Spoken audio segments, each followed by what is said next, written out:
Hola, en esta serie de videos vamos a hablar acerca del tema 10 de la asignatura Ética y Legislación Farmacéutica, que tiene que ver con la ética y la deontología, un tema que por supuesto nos concierne no solo a los farmacéuticos, no solo a los regentes de farmacia, sino en general a el público que pues trabaja con la vida, que somos todos.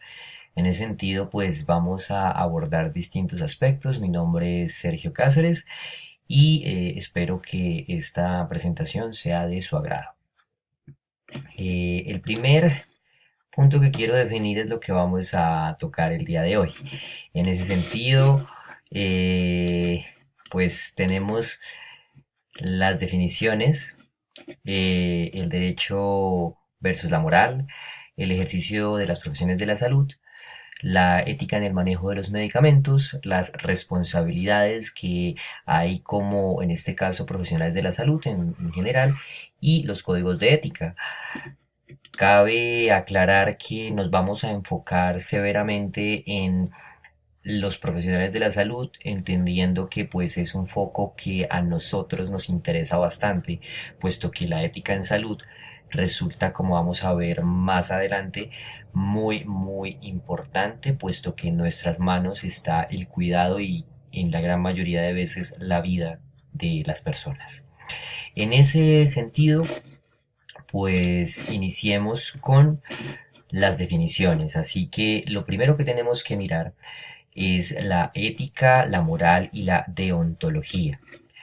Fíjense que a pesar de que son conceptos que pueden estar relacionados y de los cuales seguramente muchos de nosotros hemos escuchado hablar, son diferentes entre sí.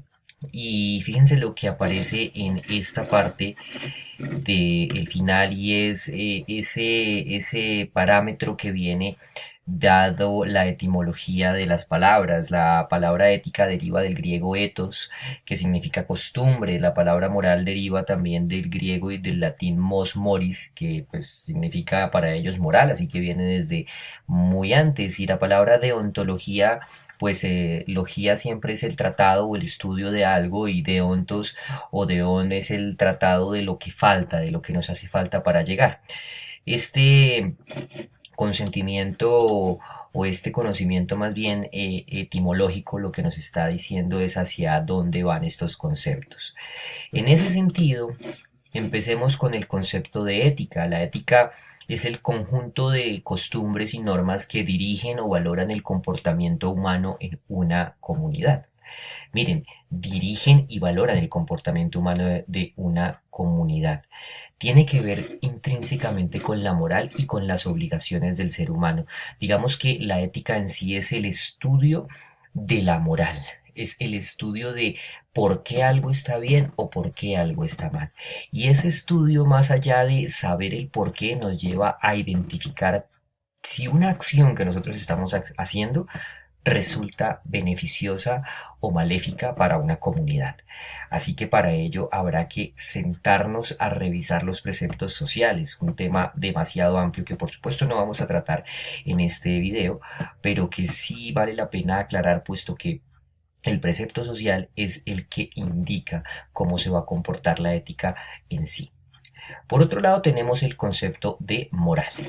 La moral es ese conjunto de costumbres y normas que se consideran buenas para dirigir o juzgar el comportamiento de las personas en una comunidad. Mientras la ética revisaba lo bueno y lo malo, fíjense que la moral se dedica al concepto de bueno. ¿Y qué es lo bueno? Definir lo bueno realmente resulta casi que imposible si no se revisan los constructos sociales de una sociedad. Así que la moral hace relación al fuero interno y al respeto humano. ¿Qué es eso del fuero interno? El fuero interno no es otra cosa que lo que sentimos nosotros y lo que hacemos nosotros por nuestro propio entender y nuestro propio accionar, in motu proprio. ¿Mm? Viene del latín esta frase, in motu proprio. En ese sentido, la moral es esos comportamientos que nos están llevando a nosotros a decir si algo está bien o algo está mal. Cuando algo está ajustado a la moral, quiere decir que es un comportamiento que está bien, pero ese bien está determinado dentro de lo que nuestra sociedad en la cual estamos inmersos ha determinado como que está bien. Entonces, el concepto de moral, por supuesto, que nos va a traer bastante polémica, porque lo que para unos puede estar bien, para otros puede estar mal. Así que, ¿quién es el que sienta las bases para que algo esté bien? La sociedad. Pero ¿quién dentro de la sociedad? El conjunto. Así que la moral se convierte en un constructo netamente social, en un constructo del cual prácticamente tenemos que referirnos a nuestra educación primaria y más que todo a nuestra educación fundamental familiar. En ese sentido, tendríamos que entrar a hablar del siguiente concepto, que es la deontología. La deontología es la parte de la ética que trata de los deberes y principios que afectan a una profesión. ¿Sí? Entonces aplicar la ética a la parte profesional. Fíjense que la ética nos hablaba del estudio del bien y el mal, de cómo los comportamientos humanos se pueden enmarcar en algo bueno o algo malo dependiendo a las costumbres morales, pero no nos lo enfocaba y no nos lo ponía bajo la luz de una materia en particular. En cambio, la deontología sí, la deontología se dedica a estudiar ese comportamiento de lo bueno y de lo malo en una profesión. Así que para todas las profesiones va a haber una deontología. La que vamos a tratar aquí, por supuesto, será la deontología farmacéutica. En esa deontología, el estudio del deber con respecto a las reglas del comportamiento social es la clave. Es decir, cómo lo que debo hacer frente al comportamiento social que se espera de mí es lo que quiero estudiar. Sí, eso es lo que va a estudiar, el objeto de estudio de la deontología. Y si es farmacéutica, pues el deber serán los deberes relacionados con el mundo farmacéutico. Por otro lado, hay un concepto que hay que entrar a discutir y es el concepto de conciencia moral. El concepto de conciencia moral es saber reconocer lo que es bueno y lo que es malo para la sociedad, lo que estábamos hablando anteriormente. Reconocer si algo es bueno o algo es malo para la sociedad, pues es algo que le corresponde casi que a la sociedad en sí. Pero cada individuo debe tener conciencia de lo que es bueno y de lo que es malo, porque de lo contrario va a actuar no en concordancia con ellos, sino de manera completamente distinta, de manera apartada. En ese sentido, la moral se va a relacionar con las virtudes y principios del obrar correctamente, mientras que la ética va a estudiar las finalidades y teorías que rigen los principios morales. Así, el concepto inicial, lo que va a decir es si algo está bien o mal, es en sí la moral. Es decir, de la moral partimos para crear el concepto de ética y del concepto de ética partimos para crear ahora sí la deontología, que sería un estudio muchísimo más preciso de lo que está bien y mal en una profesión. Pero lo importante es tener en cuenta que la conciencia moral, lo que nos hace realmente entender si algo está bien o mal, está dado por lo que nosotros entendemos como conscientemente que está bien o que está mal. Y eso va a estar netamente asociado a la conciencia y, por supuesto, a la moralidad que vamos a tener en nuestras sociedades. En ese sentido, entra a jugar y dentro del concepto más deontológico farmacéutico esta palabra que vemos allí y es la palabra bioética. Porque entonces es juntar el aspecto ético que vemos en nuestra sociedad con la vida. Y como nuestras profesiones relacionadas con la salud tienen tanto que ver con la vida, de manera casi que completamente absorbente y completamente llena, tiene que ver con la vida, entonces la bioética hará parte de este estudio. ¿Qué es la bioética? Es la ética de la vida. Es ese estudio de las relaciones del hombre con el medio o entorno en que se desarrolla y que por supuesto le proporciona vida.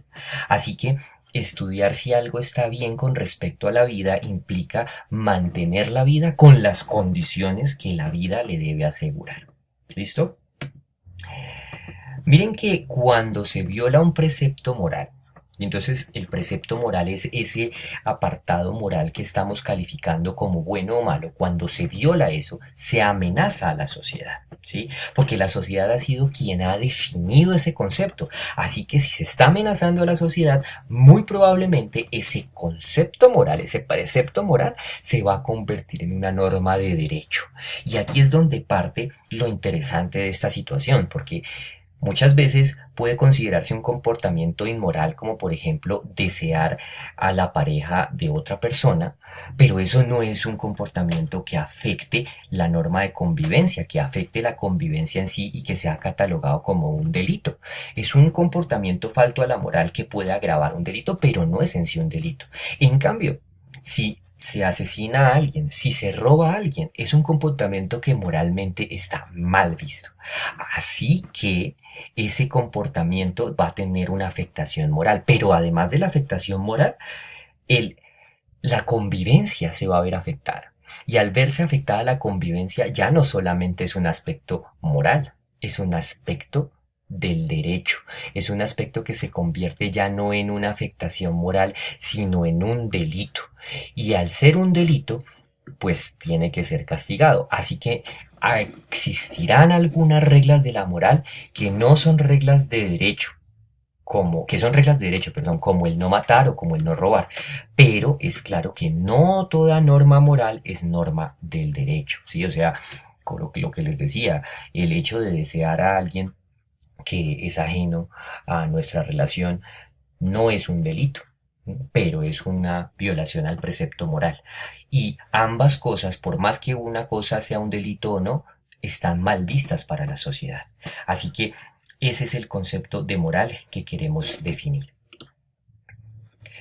En cuanto a las profesiones de la salud, pues por supuesto el ejercicio de todas estas profesiones tiene que ver con reglas éticas de las más exigentes, ¿sí? Porque en nuestras manos está el poder salvaguardar la vida de una persona, el poder mejorar su calidad de vida. Así que cada decisión que nosotros tomemos a lo largo de nuestro ejercicio profesional tiene que estar enmarcada dentro de las costumbres morales de la sociedad en particular a la que estamos atendiendo, dentro de los preceptos éticos de esa sociedad y por supuesto dentro de la deontología de nuestra profesión, ¿sí? Así es como a nosotros como profesionales de la salud se nos han conferido unas responsabilidades enormes, responsabilidades que compartimos probablemente con otros profesionales, pero que en aquellos profesionales no se ve tan directamente como en nosotros. Y es que en el caso de los farmacéuticos, en el caso de los médicos, en el caso de los regentes de farmacia, enfermeras, odontólogos, en fin, de todos los profesionales de la salud, tenemos una claridad al respecto de que afectamos directamente la vida de las personas y eso nos confiere ciertas exclusividades. ¿Qué exclusividades? El monopolio del ejercicio profesional, por un lado, y la relación de confianza que tenemos, por otro lado. El monopolio del ejercicio profesional no es otra cosa sino que a nosotros exclusivamente se nos asigna el tratamiento de un paciente. Al médico es al único que se le puede asignar el ejercicio de la medicina, al farmacéutico el ejercicio de la farmacia y así sucesivamente. Y la relación de confianza, pues por supuesto será esa relación que existe entre el paciente y el médico, entre el paciente y el farmacéutico, en donde el paciente está depositando toda su confianza en el profesional que lo está atendiendo. Toda. Así que resulta clave para todos nosotros poder entender cómo se está relacionando el profesional de la salud con el paciente en general y entender que ellos están poniendo toda su confianza en nosotros, que ellos están casi que dejando en nuestras manos sus vidas y su calidad de vida. Por ende, las decisiones que vamos a tomar revisten de una responsabilidad tremendamente enorme. La siguiente parte del video analizaremos, de esta serie de videos analizaremos por supuesto los conceptos que vienen derivados del ejercicio de la profesión de la salud dentro del campo ético.